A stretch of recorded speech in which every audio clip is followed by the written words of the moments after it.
Singapore. ये नाम सुनते ही क्या ख्याल आता है? एकदम कड़े कानून, साफ सुथरी सड़कें, है ना? एक वेल ऑर्गेनाइज्ड समाज। लेकिन हाल ही में सिंगापुर में कुछ ऐसा हुआ है जिसने पूरी दुनिया का ध्यान अपनी तरफ खींचा है, और सच कहूं तो सबको हिलाकर रख दिया है। चलिए इस पूरे मामले को जरा करीब से समझते हैं। तारीख थी 28 जुलाई 2023। जगह सिंगापुर की कुख्यात चैंगी जेल। उस सुबह एक महिला को फांसी पर लटका दिया गया।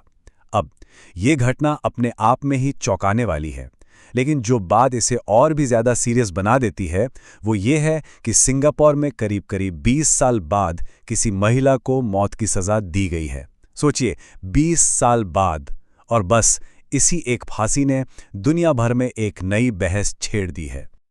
और जानते हैं ये सब हुआ किस लिए? सिर्फ 31 ग्राम हेरोइन के लिए। हाँ, सही सुना, सिर्फ 31 ग्राम। अब हमारे यहाँ शायद ये मात्रा उतनी बड़ी न लगे, लेकिन सिंगापुर में इतनी सी मात्रा का मतलब है सीधा फांसी का फंदा। सवाल तो उठता है, आखिर ऐसा कौन सा कानून है जो इतना बेरहम है? तो चलिए सबसे पहले उस महिला की कहानी जानते हैं जो इस पूरे मामले के सेंटर में है। कौन थी वो, और आखिर किन हालात ने उसे इस भयानक अंजाम तक पहुंचा दिया? तो ये कहानी है सारेदेवी जामानी की। 45 साल की सिंगापुर की ही नागरिक थीं। साल 2018 में उन्हें 31 ग्राम हेरोइन के साथ गिरफ्तार किया गया। अब सारेदेवी ने कोर्ट में कहा कि ये हेरोइन उनके पर्सनल यूज के लिए थी, तस्करी के लिए नहीं। लेकिन 2019 में कोर्ट ने उन्हें मौत की सजा सुना दी। उनकी सारी अपीलें, सारी दलीलें खारिज हो गईं और आखिर में उन्हें फांसी दे दी गई। लेकिन कहानी यहीं खत्म नहीं होती, क्योंकि सारेदेवी अकेली नहीं थे जिन्हें सजा मिली। जरा देखिए, सारेदेवी की फांसी से ठीक 2 दिन पहले बुधवार को मोहम्मद अजीज बिन हुसैन नाम के एक शख्स को 51 ग्राम हेरोइन के लिए फांसी दी गई। फिर शुक्रवार को सारेदेवी को, और अगले ही बुधवार को एक और फांसी शेड्यूल थी। ऐसा लग रहा है कि कोविड के टाइम जो फांसियां रुकी हुई थी, अब उन्हें बहुत तेजी से अंजाम दिया जा रहा है, एक के बाद एक। तो सारेदेवी के केस से थोड़ा आगे बढ़ते हैं और नजर डालते हैं सिंगापुर के उन सख्त, उन आयरन फिस्टेड कानूनों पर जो ऐसी सजाओं की जड़ है। देखिए, सिंगापुर में ड्रग्स को लेकर जीरो टॉलरेंस पॉलिसी है, मतलब बिल्कुल बर्दाश्त नहीं। इसका सीधा सा मतलब यह है कि अगर कोई कुछ खास तरह के ड्रग्स की एक तय मात्रा से ज्यादा तस्करी करते हुए पकड़ा गया, तो सजा सिर्फ एक है, मौत, मैंडेटरी डेथ पेनल्टी। जज के पास कोई और ऑप्शन ही नहीं होता। अब सरकार का तर्क क्या है? उनका कहना है कि यह सख्त कानून समाज को ड्रग्स के खतरे से बचाने के लिए जरूरी है, एक डिटोरेंट है। और यहां एक हैरान करने वाली बात है। एक तरफ तो पूरी दुनिया के ह्यूमन राइट्स ऑर्गेनाइजेशंस इस कानून की जबरदस्त आलोचना करते हैं, लेकिन वहीं दूसरी तरफ 2018 का एक सर्वे बताता है कि सिंगापुर के 87% लोग, जी हां 87%, मौत की सजा को सपोर्ट करते हैं। उन्हें लगता है कि देश को सुरक्षित रखने के लिए यह जरूरी है। और इस सख्त कानून का नतीजा? आज की तारीख में सिंगापुर में करीब 50 लोग डेथ रो पर हैं, मतलब मौत की सजा का इंतजार कर रहे हैं। ये वो लोग हैं जिनकी सारी कानूनी अपीलें, सारी दया याचिकाएं, सब कुछ खारिज हो चुका है, और अब वो बस अपनी फांसी के दिन का इंतजार कर रहे हैं। अब बात करते हैं इस कहानी के सबसे अजीब और शायद सबसे दिल दहला देने वाले हिस्से की, एक कैदी के आखिरी 7 दिन।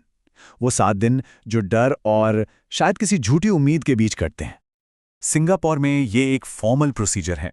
जब किसी कैदी की फांसी की तारीख तय हो जाती है, तो उसे और उसके परिवार को ठीक 7 दिन पहले एक ऑफिशियल नोटिस दिया जाता है, और बस उसी पल से उसकी जिंदगी के आखिरी 7 दिनों की उल्टी गिनती शुरू हो जाती है। इन 7 दिनों में जेल का बर्ताव कैदी के लिए एकदम बदल जाता है। अजीब है पर सच है। कैदी से उसके पसंदीदा कपड़ों के बारे में पूछा जाता है, जेल वाले वो कपड़े खरीद कर लाते हैं, और फिर उसका एक फोटोशूट होता है। सोचिए, एक फाइनल फोटोशूट। फैमिली से मिलने पर लगी सारी पाबंदियां हटा दी जाती हैं। उसे अपनी पसंद का कोई भी खाना ऑर्डर करने की आज़ादी होती है, और जो सबसे चौंकाने वाली बात है वो ये कि उसे एक पार्टी करने के लिए पैसे भी दिए जाते हैं। ये एक बहुत ही अजीब तरह की दरियादिली है। वो कैदी जिसे फांसी होनी है, वो डेथ रो के अपने दूसरे साथी कैदियों को मेहमान बनाकर बुला सकता है। सब मिलके खाती पीते हैं, शायद मौत से ठीक पहले जिंदगी के कुछ पल साथ बिताने के लिए। लेकिन इन सब तथाकथित अच्छे बर्ताव के बीच एक बहुत ही डरावनी हकीकत भी साथ साथ चल रही होती है। हर रोज जल्लाद कैदी की कोठरी में आता है। क्यों?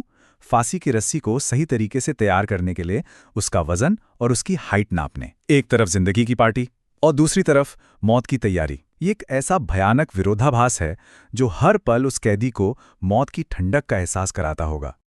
तो चलिए अब इस पूरे मुद्दे को एक बड़े नजरिए से देखते हैं और समझते हैं कि ह्यूमन राइट्स और जस्टिस की जो ग्लोबल बहस है उसमें सिंगापुर की ये पॉलिसी आखिर कहाँ खड़ी होती है।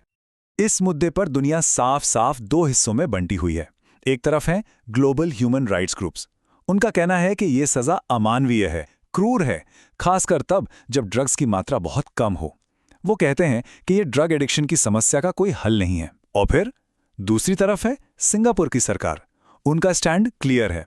वो कहते हैं कि ये देश को ड्रग्स के खतरे से बचाने के लिए एक जरूरी और असरदार तरीका है, और सबसे बड़ी बात, उन्हें वहां की जनता का जबरदस्त सपोर्ट भी हासिल है। और आखिर में हम उसी सवाल पर आकर खड़े हो जाते हैं जो इस पूरी कहानी की जड़ है। एक ऐसा सवाल जिसका कोई सीधा साधा जवाब नहीं है। सवाल ये है कि क्या एक सुरक्षित समाज की ये कीमत सही है? क्या एक सेफ सोसाइटी बनाने के लिए इस हद तक जाना जरूरी है?